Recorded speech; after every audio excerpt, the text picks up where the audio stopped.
Bien, bonjour à toutes et à tous. Merci beaucoup d'être venus si nombreux et si nombreux ici ce matin pour ce colloque dédié au parcours de Pierre Ury, le parcours d'un fondateur de l'Europe. Je suis Mathéo Malik, secrétaire général du groupe d'études géopolitiques, qui est l'un des organisateurs de ce colloque. J'aimerais simplement, avant de passer la parole à ce panel pour quelques mots d'introduction, peut-être vous expliquer en quelques mots pourquoi nous avons choisi de faire ce colloque.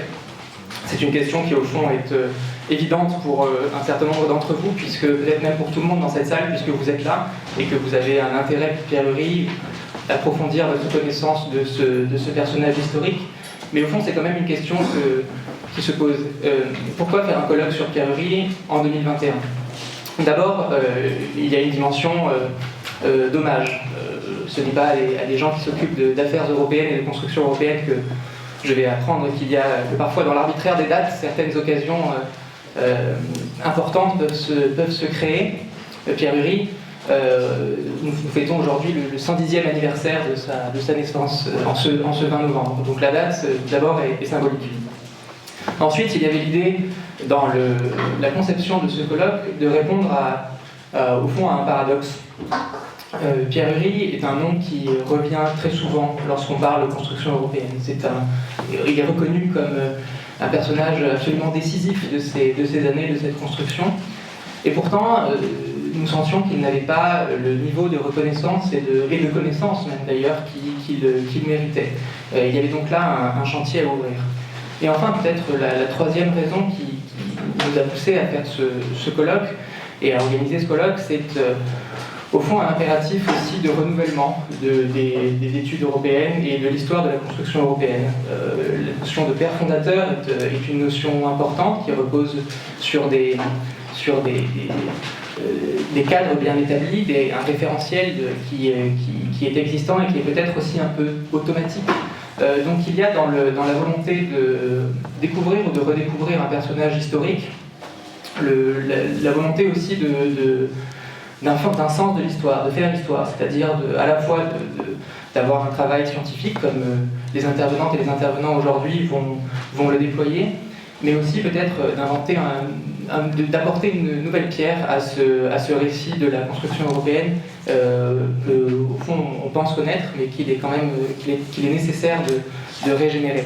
Et à ce titre-là, je voudrais aussi rendre hommage et en profiter pour remercier Georges Vertoin, qui n'est pas ici aujourd'hui, mais que je salue parce qu'il nous suit par Zoom, et qui, dans le cadre de ce colloque, a écrit une contribution, une communication qui est absolument magnifique et touchante sur Pierre Ury et sur leur rencontre à Luxembourg et sur une conversation qu'ils ont eue 24 ans après sur un ferry entre Macao et Hong Kong. Cette publication est publiée sur le site du Grand Continent. Elle sera lue demain à la Maison Jean Monnet à Aujarais, puisque c'est un colloque qui se tient sur 2 journées. Aujourd'hui il y a eu, mais demain à Aujarais. Voilà, je voulais peut-être pour illustrer l'ambition de ce colloque, vous évoquer ce texte qui évoque Pierre Ury à la fois comme personnage historique et qui le raconte aussi à sa manière. Ce colloque a lieu grâce à un certain nombre de personnes et de partenaires que je voudrais remercier. Tout d'abord l'école. Je me suis entretenu hier soir avec son directeur adjoint Frédéric Worms qui, à cause d'une urgence, ne peut pas être là ce matin pour ouvrir ce colloque, mais qui ouvrira le déjeuner tout à l'heure. Il m'a redit l'importance de ce colloque pour l'école et son intérêt même personnel et intellectuel pour la figure de Pierre Ury, un philosophe, un normalien. Je ne vais pas revenir dessus, vous savez tous cela et on le saura aussi aujourd'hui. Je voudrais aussi remercier nos partenaires institutionnels, donc le Parlement européen, représenté ici donc, par Franck Debier, qui est le directeur des bibliothèques et des instruments du savoir au service de recherche du Parlement européen, qui est par ailleurs un éminent connaisseur des affaires européennes et accessoirement aussi l'ancien directeur du département de géographie de cette école, donc, qui est ici chez lui. Marty Grao, chef de service et conservateur de la maison Jean Monnet, grâce à qui aussi nous pourrons faire cette deuxième journée là-bas demain. Je tiens également à remercier les archives historiques de Florence qui vous parleront dans un instant en ouvrant la première session de l'intérêt dans cette recherche du travail archivistique qui est tout à fait particulier quand on s'intéresse à la figure de Pierre Ury. Et sans plus attendre, je vais passer la parole à quelqu'un qui a bien voulu nous faire l'honneur et le plaisir d'introduire le colloque. Je lui passerai la parole dans un instant avant d'avoir un mot de nos partenaires, mais je vous en dis un mot tout de suite. Il s'agit évidemment d'Éric Roussel, au fond, pour introduire la vie de quelqu'un d'aussi exceptionnel de Pierre Ury. Il fallait l'un des plus éminents biographes de ce pays, donc Éric Roussel, membre de l'Académie des sciences morales et politiques, historien, journaliste et évidemment grand spécialiste et connaisseur de la question européenne. Je passe sans plus attendre la parole à Franck Debier, donc directeur des bibliothèques et des instruments du savoir au service de recherche du Parlement européen. Merci au groupe d'études géopolitiques d'avoir inspiré à l'école d'organiser ce colloque.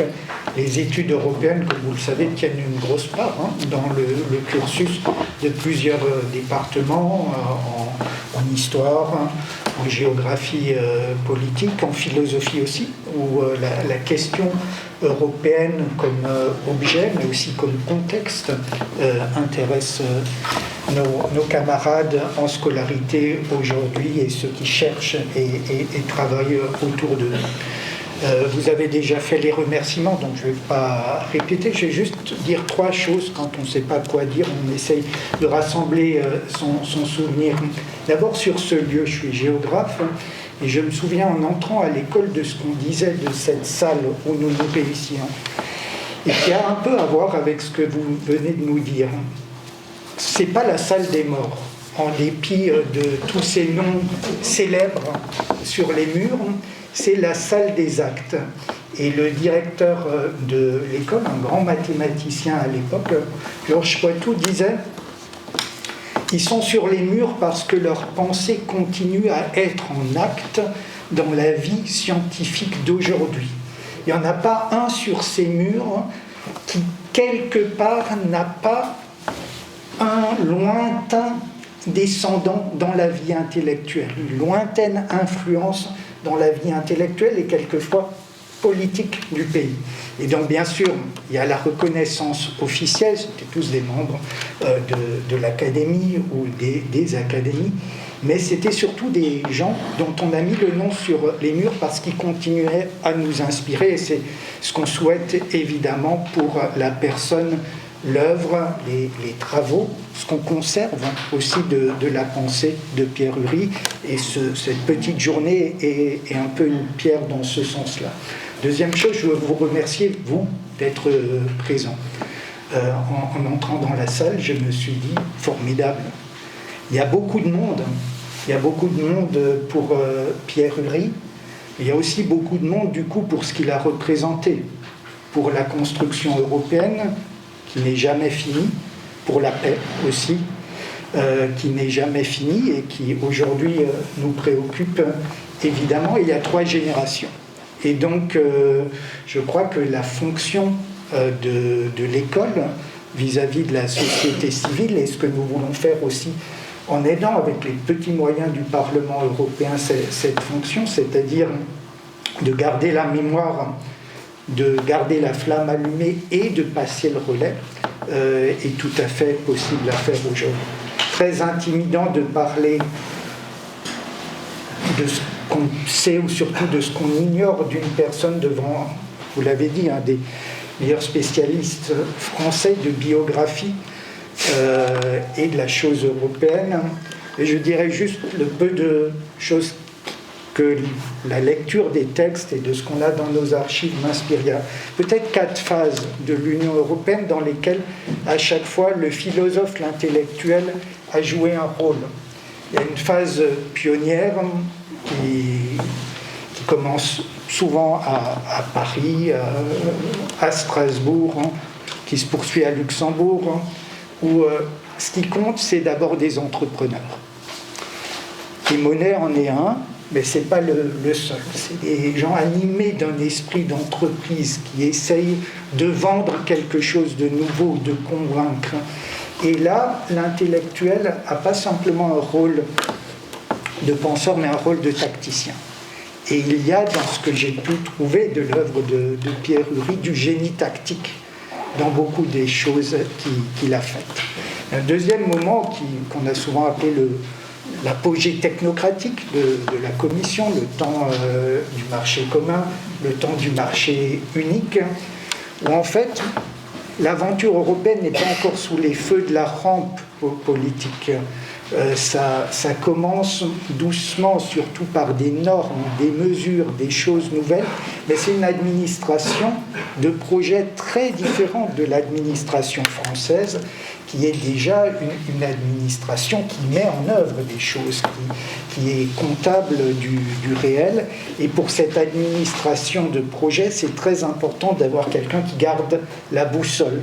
Et l'intellectuel est là, et Pierre Ury l'a été, pour qu'on garde le cap, en quelque sorte, pour indiquer, il indiquait souvent ses désaccords, pour qu'on garde le cap, et sans lui, sans doute, nous n'aurions pas eu le marché commun, et du coup, tout le reste n'aurait pas fonctionné. Puis, à la commission que nous vivons presque jusqu'à aujourd'hui, qui est un moment plus politique, c'est-à-dire où c'est surtout des débats, presque de la géopolitique quelquefois, entre les États membres du Conseil, et où progressivement aussi la Commission européenne elle-même, avec désormais l'élection de son président par le Parlement européen, et donc avec un ticket de gouvernement en quelque sorte, où le président de la Commission doit venir non seulement avec une équipe, mais aussi avec un projet, avec presque un programme de gouvernement, une phase de politisation à la fois du Conseil et de la Commission européenne. Et dans cette phase-là, où il faut beaucoup pour les dirigeants de diplomatie, l'intellectuel a surtout une figure de traducteur. Il essaye de traduire dans la langue des autres ce qui est possible, ce qui n'est pas possible, traducteur et diplomate. Il y a peut-être une quatrième phase qui s'ouvre avec la conférence sur l'avenir de l'Europe, qui est une phase plus critique, dans laquelle on aurait aussi bien aimé avoir des personnalités comme Pierre Ury, non pas pour renverser la table, mais pour dire plus crûment ce qui va pas, et faire vivre vraiment un débat démocratique authentique qui est la fonction de notre institution. Donc toutes ces raisons font qu'on est très très heureux de vous aider, d'aider le groupe d'études géopolitiques, d'avoir une convention. C'est la seule institution en France avec l'École nationale d'administration avec laquelle le Parlement a une convention directe. C'est une convention d'enseignement, c'est une convention d'événements communs, et c'est une convention aussi pour soutenir vos efforts de publication. Donc merci 3 fois à vous et à M. Rousset d'être avec nous. Juste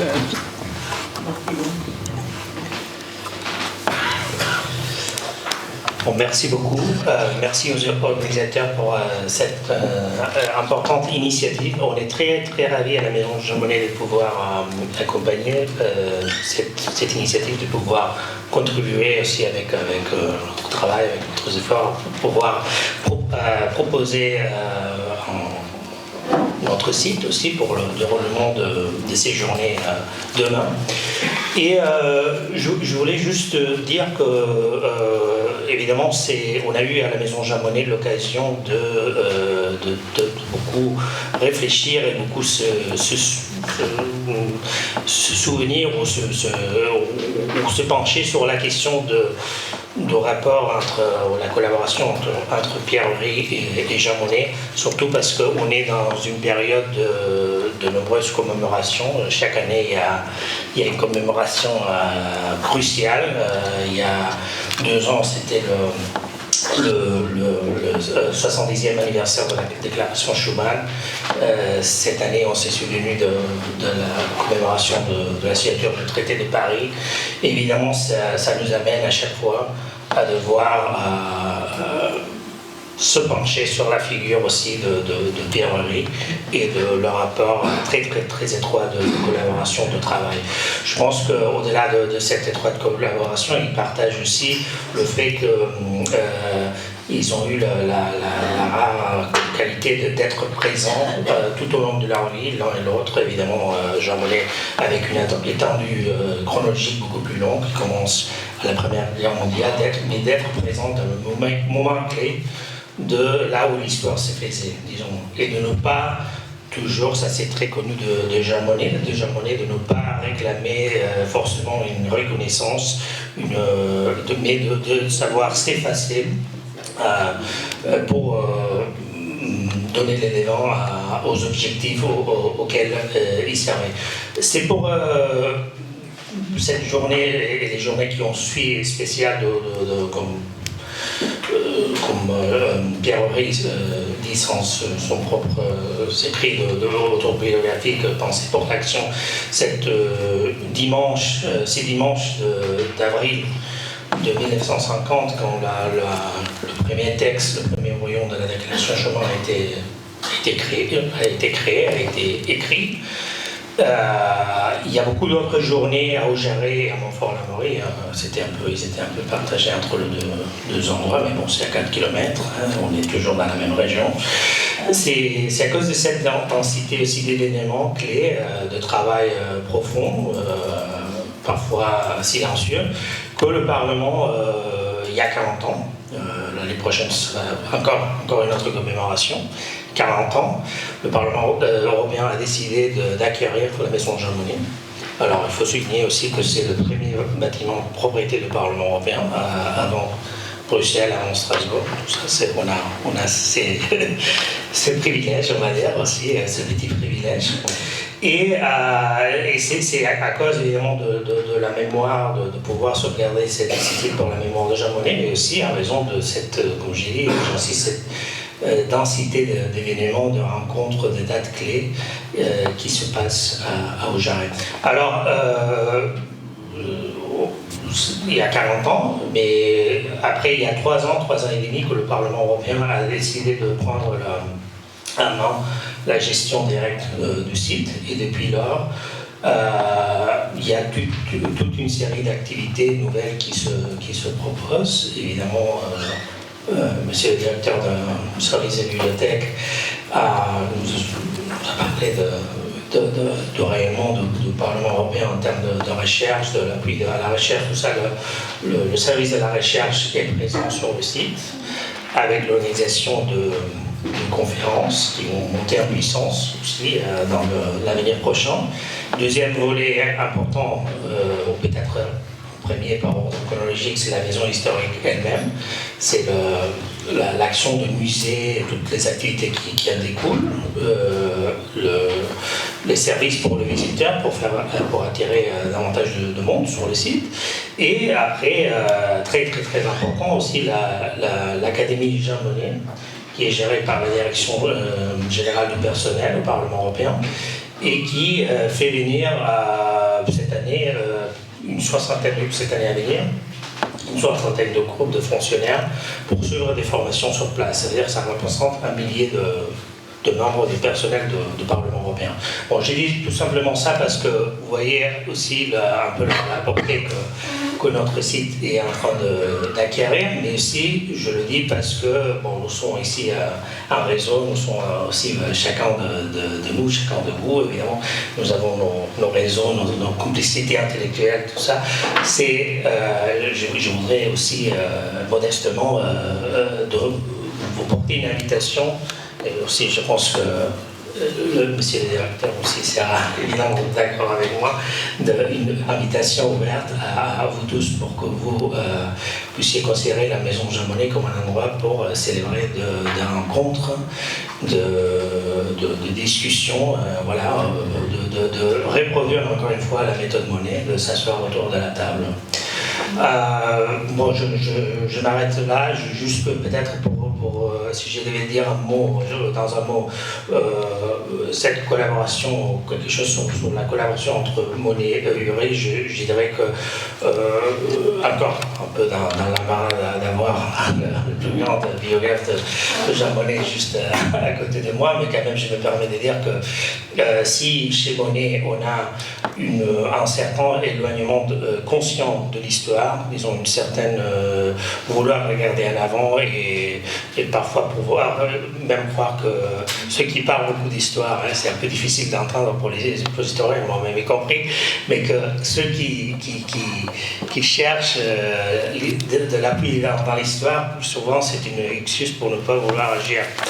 Mais évidemment, il ne méprisait pas l'histoire, ça ne veut pas dire mépriser l'histoire, mais ces distances qu'il prenait avec l'histoire pour regarder en avant. En quelque sorte, on s'aperçoit chez Pierre Ury qu'il avait une très solide formation classique. Et alors là, il y a un élément de contraste, mais pas de contradiction, évidemment, parce que c'est justement ça, c'est ça parmi beaucoup d'autres éléments, c'est qui avait persuadé à Jean Monnet de faire appel aux meilleurs et de faire appel aux gens qui savaient exactement compléter là où lui, évidemment, tout seul en tant qu'individu ne pouvait pas forcément arriver.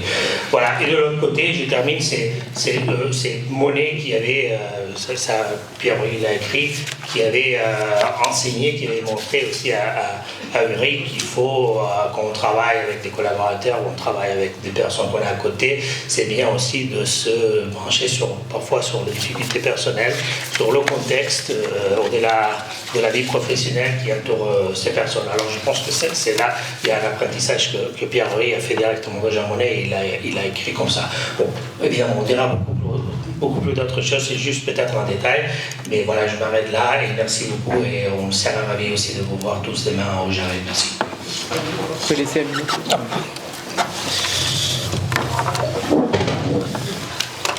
Voilà.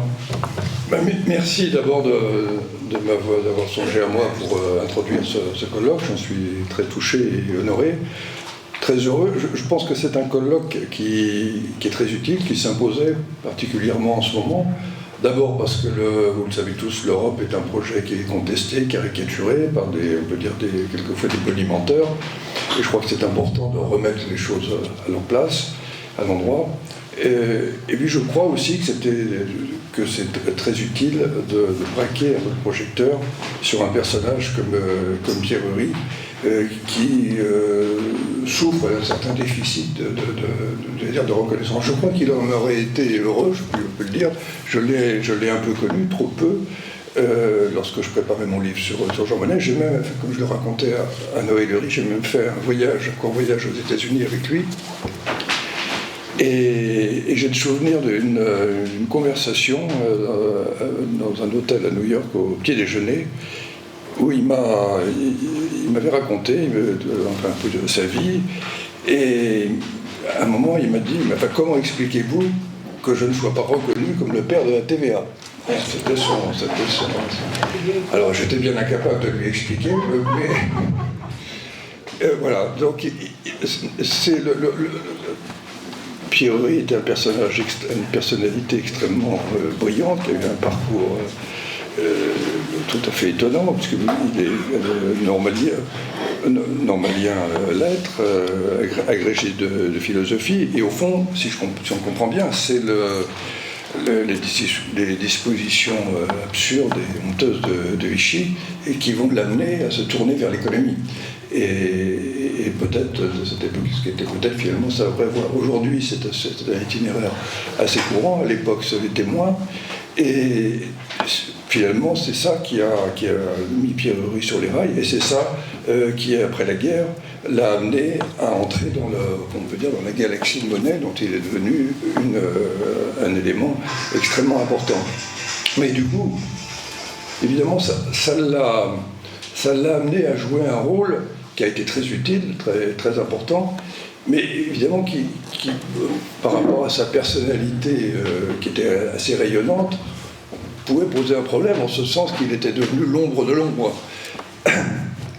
Et de sorte qu'on a mis du temps à reconnaître l'apport réel qu'il avait apporté, notamment à la construction européenne. Je crois que maintenant les choses sont établies, mais enfin le colloque va certainement encore contribuer à approfondir notre connaissance. À l'époque où j'écrivais ce livre, la contribution réelle de Pierreries, notamment au marché commun, n'était pas aussi claire qu'aujourd'hui. On peut dire, ça ne diminue pas Jean Monnet de dire ça, Jean Monnet était plus axé sur Euratom que sur le marché commun. Et ça a été le mérite de Pierreries, après l'échec de la CED, la conférence de Messine, etc., c'est sur la suggestion, je crois, de Jean Monnet, et que Paul-Henri Spaak l'a nommé rapporteur, et ce qui a amené Pierreries à rédiger ce rapport, dont on peut dire qu'il a été à l'origine du marché commun. Donc il n'avait pas tort de dire qu'il avait beaucoup contribué à l'un des actes les plus importants de la construction européenne. Je crois aussi, mais le colloque va le montrer aussi, il ne faut pas... L'essentiel de l'apport à l'histoire contemporaine de Pierreries concerne l'Europe, mais sa personnalité a aussi l'occasion de jouer un rôle dans d'autres domaines, et je crois qu'on va en parler, je crois que ça sera utile. Il y a eu toute son action au sein on peut dire de la gauche de la DOS-Insus, c'est-à-dire le Club Jean Moulin, la Fédération de la gauche, le contre-gouvernement, si les souvenirs sont bons. Ensuite, au Parti Socialiste, puisqu'il y a adhéré. Et là encore, l'éclat de sa personnalité lui a sans doute joué des tours. J'en veux pour preuve que j'ai le souvenir que Maurice Schumann m'avait raconté, je crois que Maurice Schumann avait été le condisciple, il n'était pas normalien, mais il avait dû préparer, il a dû le connaître en Cagne. Il m'avait raconté qu'en 1981, à l'approche de la victoire de la gauche, il avait rencontré François Mitterrand et il lui avait dit, écoutez, vous allez sans doute gagner, vous n'auriez intérêt à appeler aux finances, peut-être même à Matignon, quelqu'un de vraiment compétent, et qu'on se permet de vous conseiller, mon ami Pierreries. Et selon Maurice Schumann, François Mitterrand avait réfléchi une seconde et dit oui, c'est une bonne idée, mais je crains qu'au bout d'une semaine, de ne plus pouvoir maîtriser les choses. Donc, c'était une personnalité extrêmement... et d'ailleurs, il y a ce mot qui est... J'ai retrouvé ça récemment, je ne sais plus s'il le dit, je crois qu'il le dit lui-même dans ses mémoires, en faisant allusion à cet épisode de 1981. Je craindrais beaucoup d'être ministre des Finances en ce moment, mais j'aurais encore plus peur que ce ne soit pas moi. Donc, voilà, évidemment, ce sont des formules de ce genre qui ont pu expliquer qui n'est pas accédé aux postes éminents auxquels le désignait sa compétence et l'étendue de son savoir. Voilà, donc, et puis il y a aussi toute l'action qu'il a eue. C'est un homme qui a énormément voyagé, qui s'intéressait au tiers-monde, et on peut dire qu'il était mondialiste dans le sens du terme. Et je pense que ce colloque aussi sera l'occasion de découvrir tout ce pan de sa personnalité. Et il s'intéressait à l'enseignement, à la fiscalité, enfin il y a bien des facettes d'une personnalité très, très riche et qui a joué un rôle, encore une fois, très important dans la construction européenne. Et je crois que c'était important d'organiser ce colloque et de l'organiser ici. Merci. Merci beaucoup.